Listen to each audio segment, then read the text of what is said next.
Bonjour et bienvenue dans le tutoriel numéro 9 de Symfony 2. Alors, dans cet épisode 9, qu'est-ce que nous allons voir? On va juste voir donc, comment gérer les formulaires, comment récupérer les données et comment réinjecter les données dans un formulaire.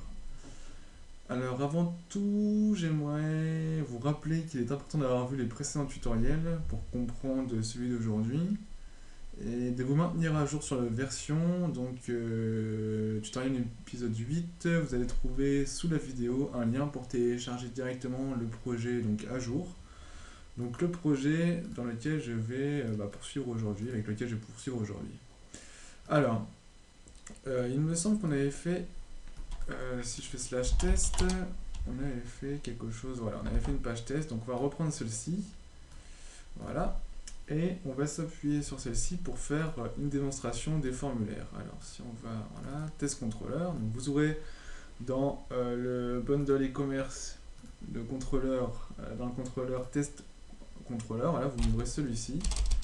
Dans celui-ci, on va créer une nouvelle méthode.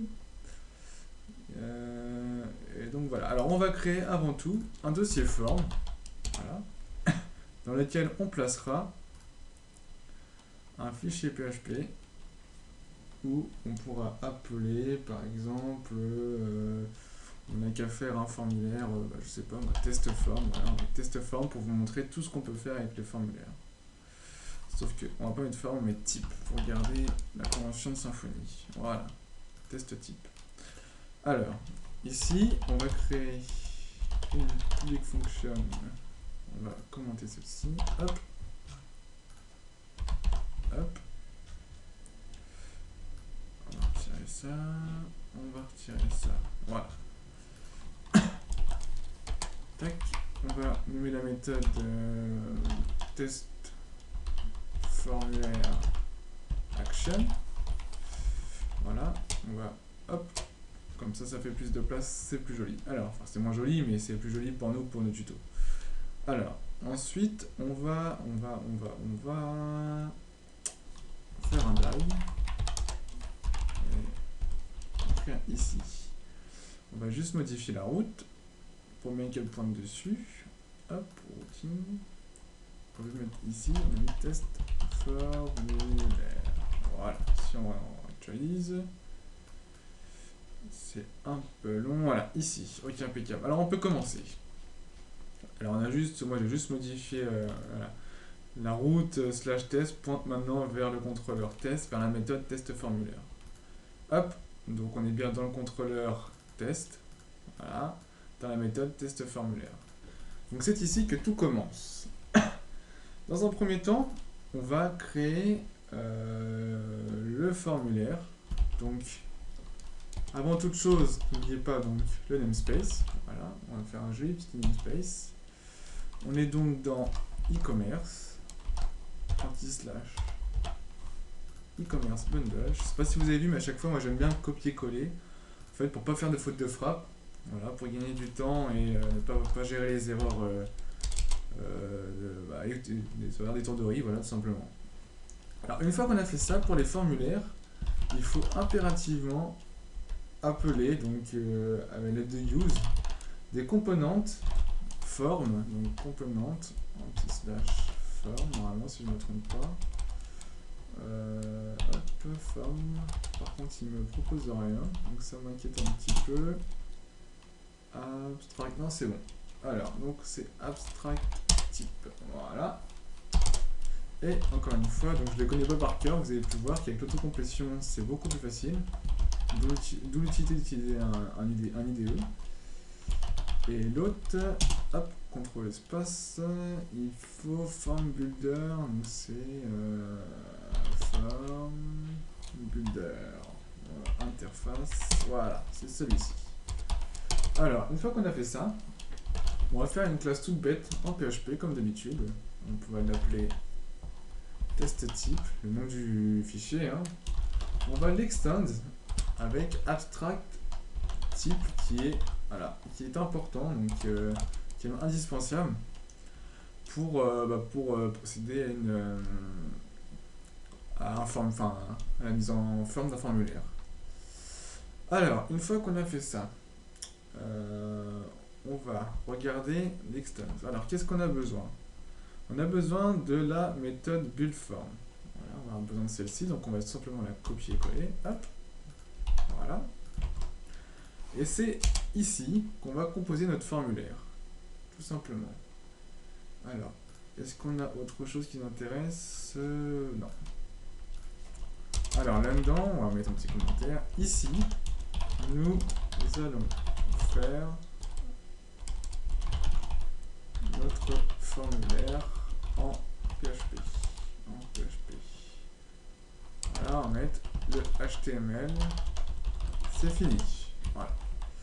Une fois qu'on a fait ça, on va devoir impérativement faire une fonction, enfin une méthode getName. Voilà, puisque c'est en fait c'est obligatoire, c'est Symfony qui l'impose. Et on va lui donner donc en getName e-commerce. Donc pour les getName, on met pas de majuscules, on met juste des underscores en fait à chaque fois qu'on veut séparer. Voilà, e-commerce bundle.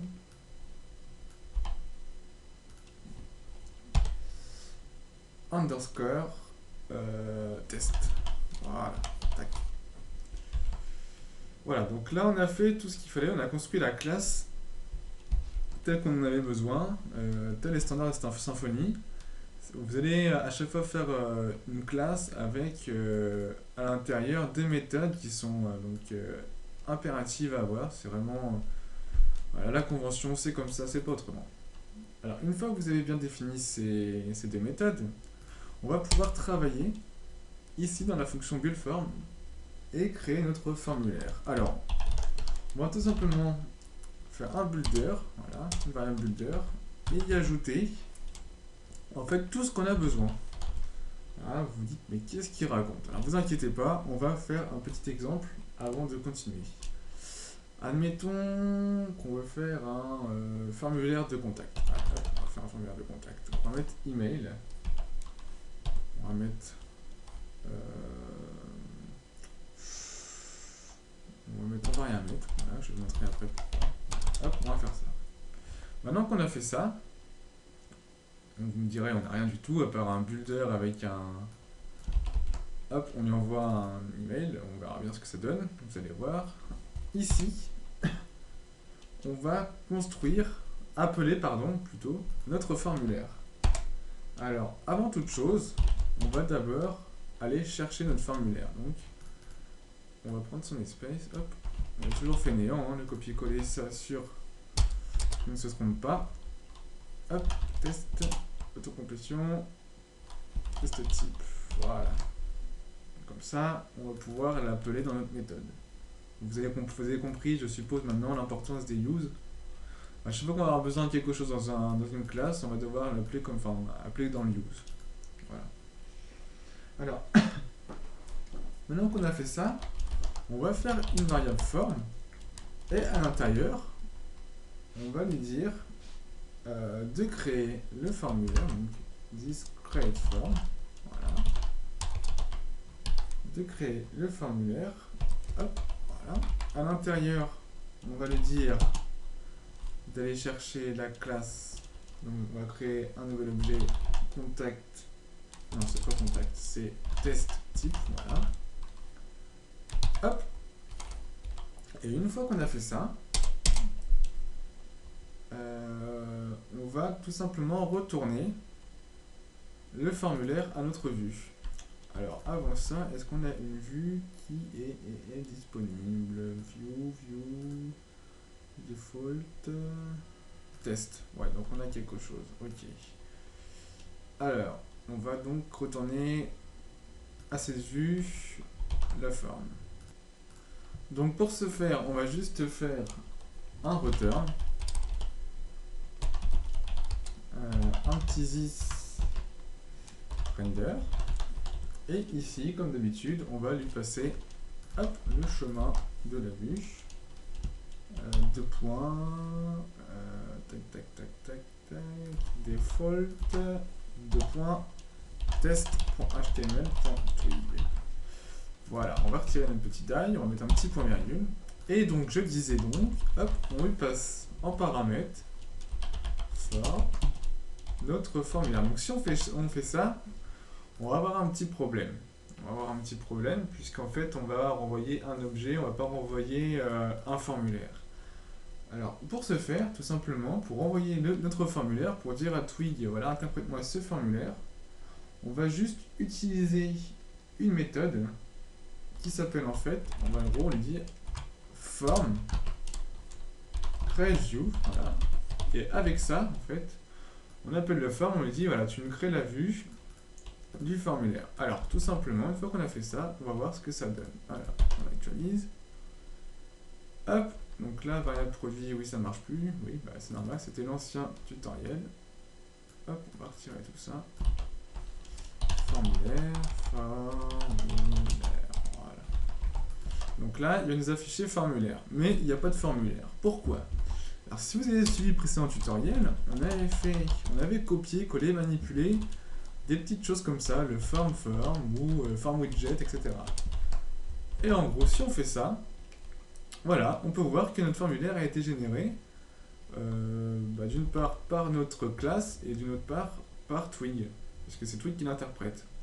Donc là, j'espère que vous avez compris comment ça fonctionnait. On a notre label et notre input qui était généré. Input. Alors, maintenant, si on veut rajouter d'autres champs, on va retourner dans notre classe test type. Voilà.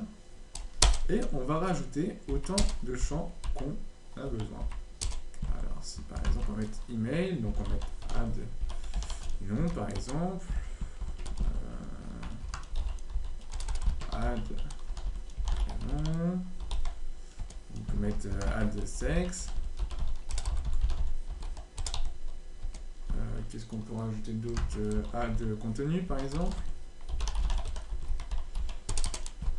Hop, add, qu'est-ce qu'on pourrait mettre d'autre? Voilà, date, ça peut être pas mal pour les exemples. Et on va lui dire ici un petit truc envoyer qui nous servira de bouton. Voilà. Donc une fois qu'on a fait ça, on actualise et là on peut voir que notre formulaire, voilà, encore une fois, a bien été régénéré avec ce qu'on voulait dedans. Donc là vous avez bien vu qu'on n'a absolument pas fait d'HTML. Et qu'on a quand même réussi à générer un formulaire en une seule ligne. Vous voyez quand même la puissance donc, de Symfony et l'intelligence du framework. Alors maintenant vous vous dites, ouais c'est pas mal ton truc là, mais comment on fait pour avoir un type choice, voilà, pour pouvoir mettre le sexe si c'est homme, femme ou autre, parce que maintenant on peut être autre chose.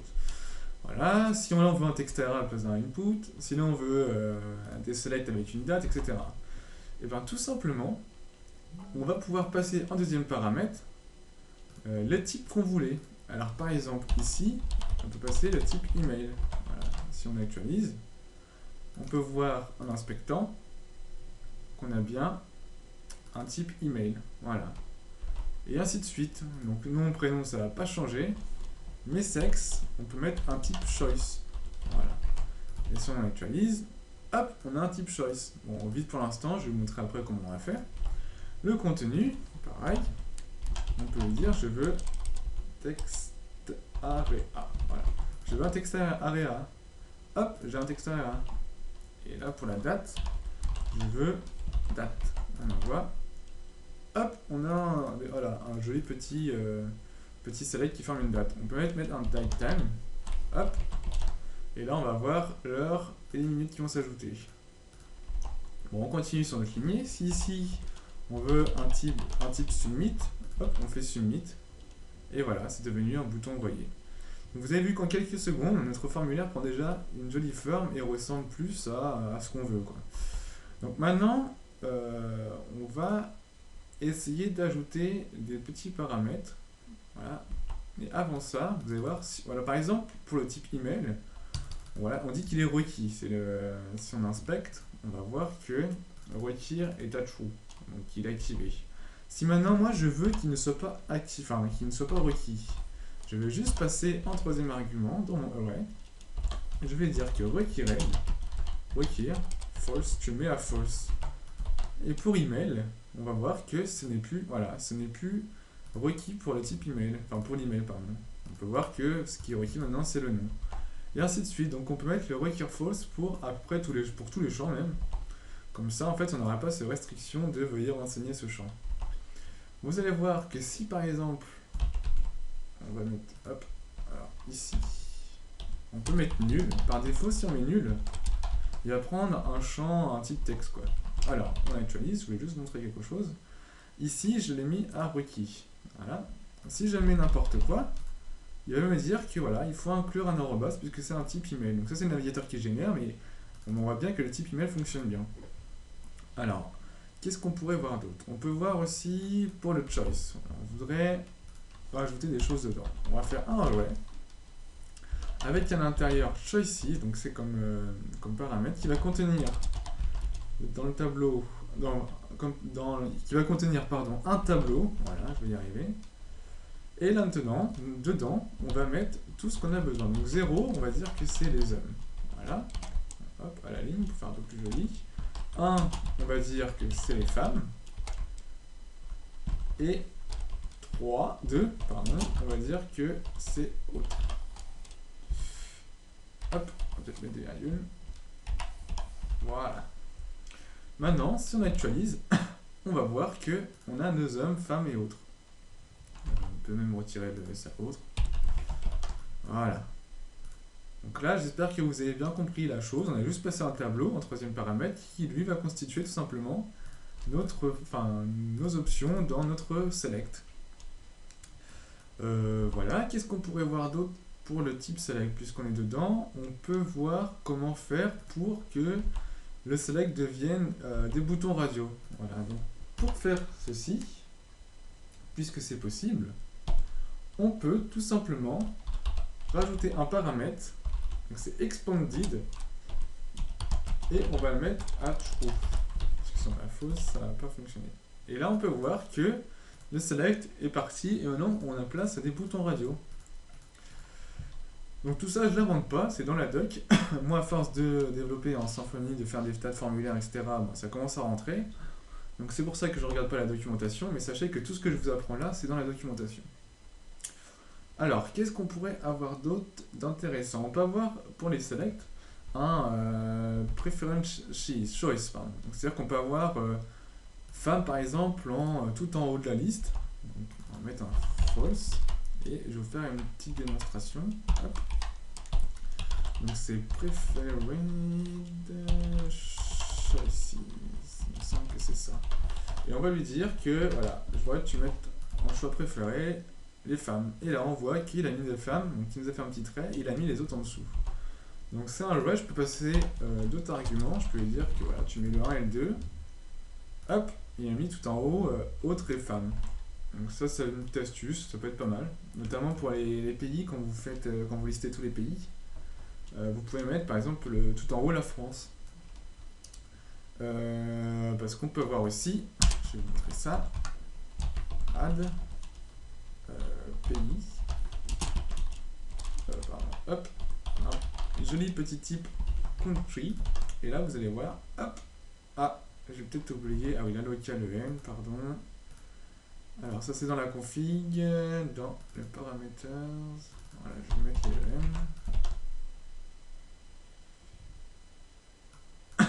Voilà, parce qu'en fait la liste des pays est en anglais, donc du coup j'ai dû changer la local en EN, comme ça il prend bien les pays anglais. Alors, là on peut voir qu'il nous a chargé toute la liste des pays, donc, qui est répertoriée dans une classe dans Symfony en fait. Et on va voir la France. Donc ici on pourrait être par exemple preference choice la France. Donc voilà pour ce petit type country. Alors, qu'est-ce qu'on pourrait voir d'autre d'assez intéressant? Qu'est-ce qu'on pourrait voir d'autre?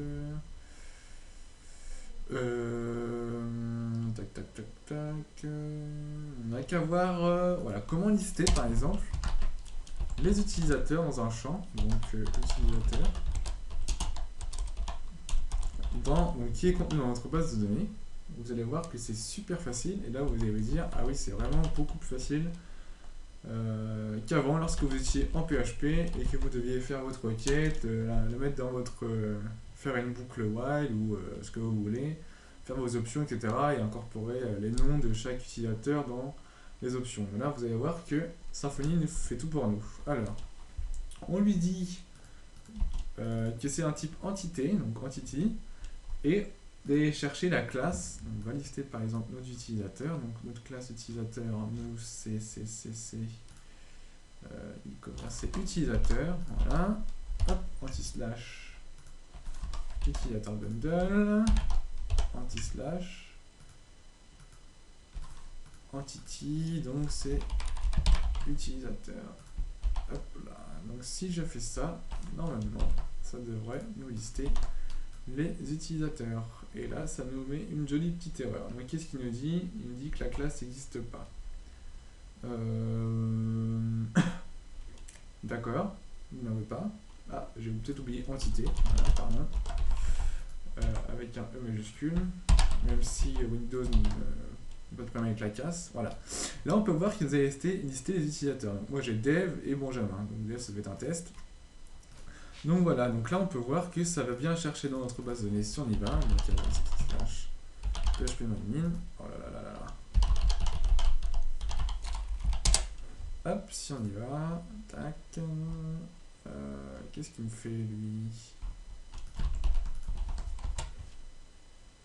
Voilà. Hop, exécuter. E-commerce. Utilisateur. Et si on les affiche, voilà, on a bien Benjamin et dev.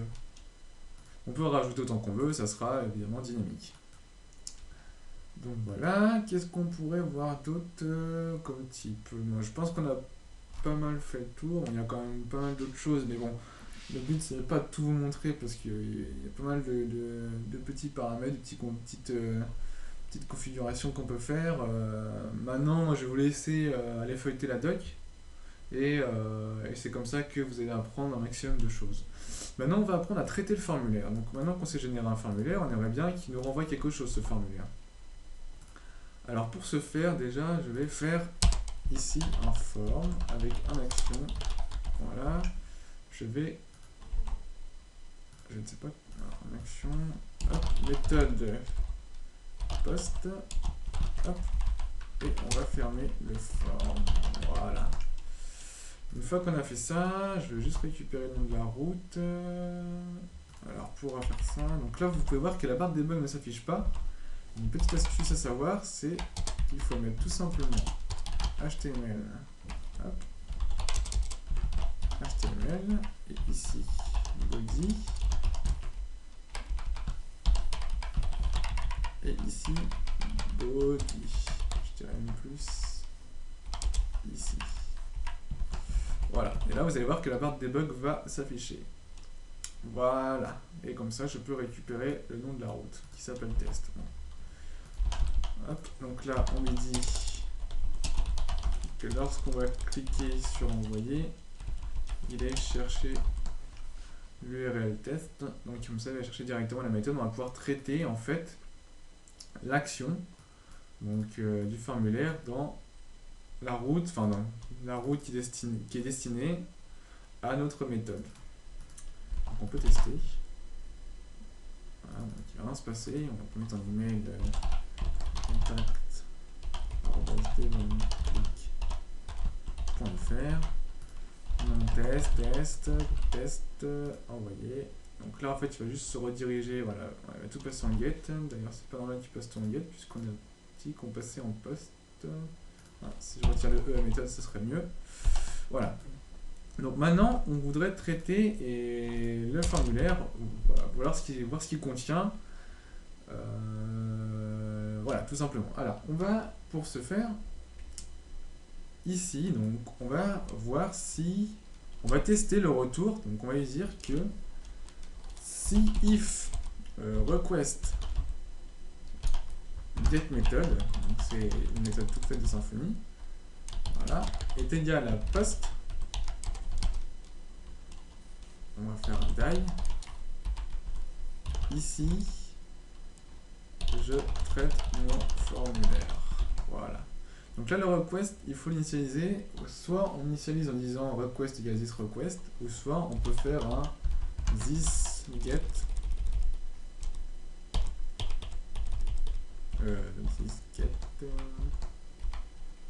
Et ici, on lui dit request. Voilà. Si on fait ça, get méthode, normalement ça devrait passer, je pense. Méthode sans E, c'est mieux. Voilà, on va tester. Alors, on actualise. Alors, en email, contact, en nom, je vais mettre mon nom, Catona, Benjamin, on va de préférence en mettre homme. Contenu, salut, ça marche. Hop. En France, envoyer. Et là, on peut voir qu'il a bien intercepté que c'était une méthode post qui était envoyée et qu'ici, il traitait le formulaire.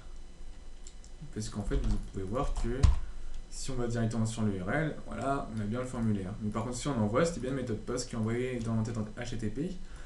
Donc, Symfony va capter cette entête, va en fait détecter que c'est un post qui est passé, donc qui va rentrer dans la condition. Alors maintenant, je voudrais soit faire un var dump ou, voilà, ou récupérer ce qu'il y a dans mon formulaire. Alors, on va faire tout simplement un form bind voilà, de this request. Voilà, this get request. Hop, voilà, pour lui dire en gros de m'injecter tout ce qu'on a récupéré dans la variable form. Et avec ça, en fait, on va pouvoir faire un form. Voilà. Get data. Voilà.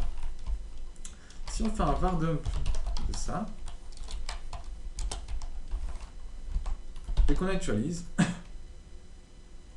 vous pouvez voir qu'on a récupéré nos informations dans notre var dump du formulaire en 2 lignes.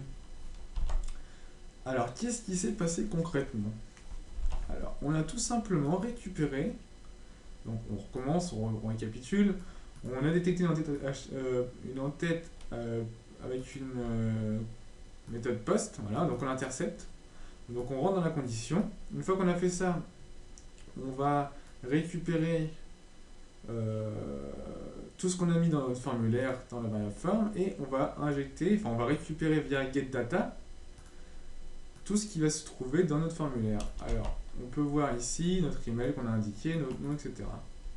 Maintenant, ça reste un tableau, donc on peut parser le tableau, aller chercher les informations qui nous intéressent en faisant à la place de ça, pour récupérer tout ce qu'on a besoin, par exemple. Si je veux juste récupérer, je sais pas moi,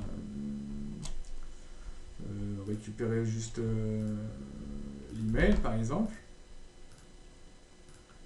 on va lui dire donc de récupérer l'email, enfin, get data.